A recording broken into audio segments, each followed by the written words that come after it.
నమస్తే అందరికీ. సుదర్శన హోమియోపతి ఛానల్‌కి స్వాగతం. ఈరోజు మనము అనీమియా అంటే రక్తహీనత అంటే ఏంటో తెలుసుకుందాము. అనీమియా అనేది ప్రస్తుతం చాలా కామన్‌గా చూస్తున్న బ్లడ్ డిజార్డర్. దీనిలో బ్లడ్‌లో ఆర్బీసీ కౌంట్ అనేది తక్కువగా ఉంటుంది.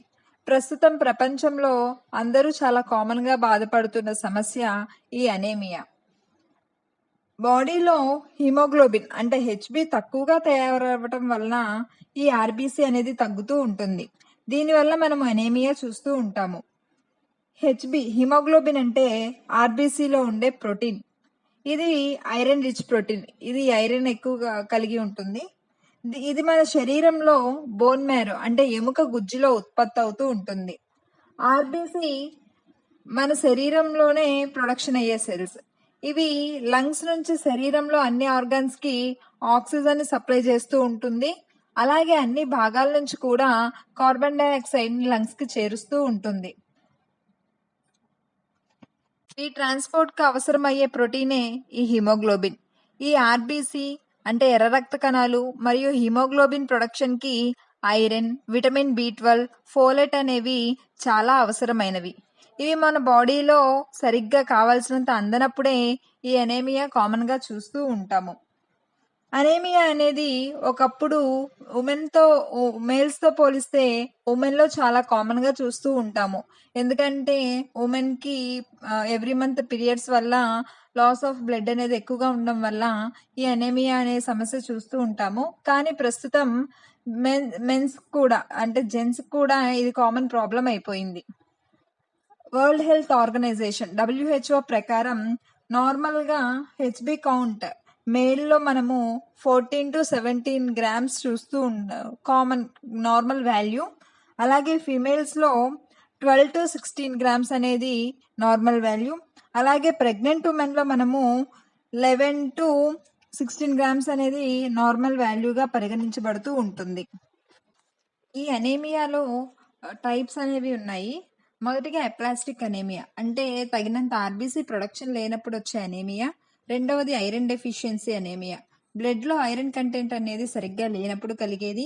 మూడవది సికిల్ సెల్ అనీమియా అంటే ఇది వంశపారపర్యంగా వచ్చే అనీమియా. నాలుగవది థెలాసేమియా అంటే ఆర్బీసీ హెచ్బి ప్రొడక్షన్ అనేది తగ్గినప్పుడు వచ్చే అనీమియా. మరియు విటమిన్ డెఫిషియన్సీ వల్ల వచ్చే అనీమియా.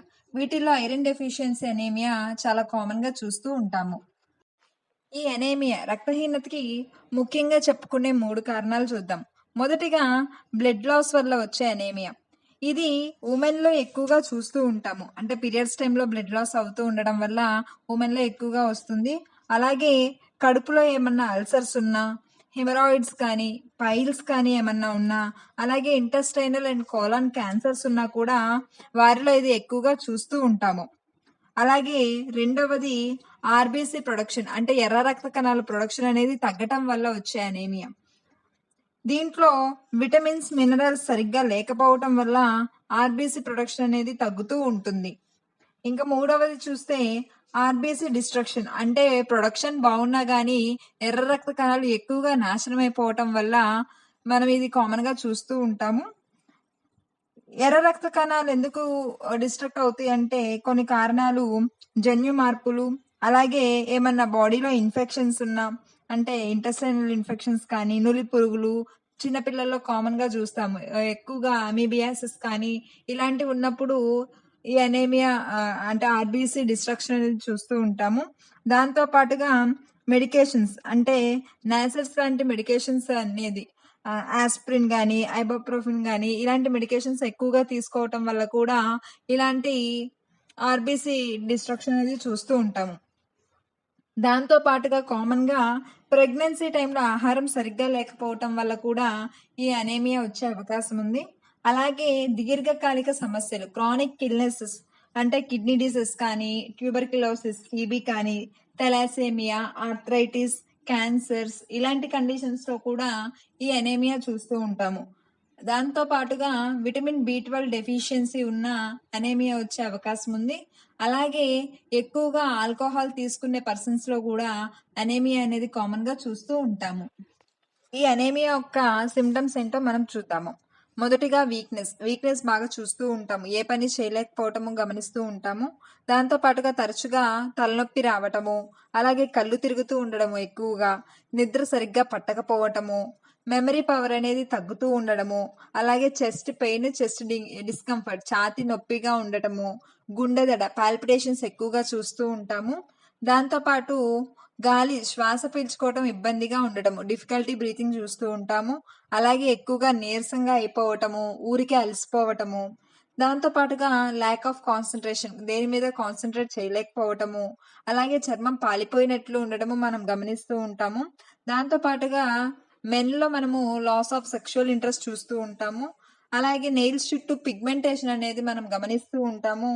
అలాగే అనేమియా పర్సన్స్‌లో హెయిర్ లాస్ అనేది చాలా కామన్‌గా చూస్తూ ఉంటాము. మనము ఈ అనేమియా బారిన పడకుండా ఉండడానికి ఎక్కువగా పౌష్టికాహారం అంటే న్యూట్రిషియస్ ఫుడ్ అనేవి ఎక్కువగా తీసుకుంటూ ఉండాలి.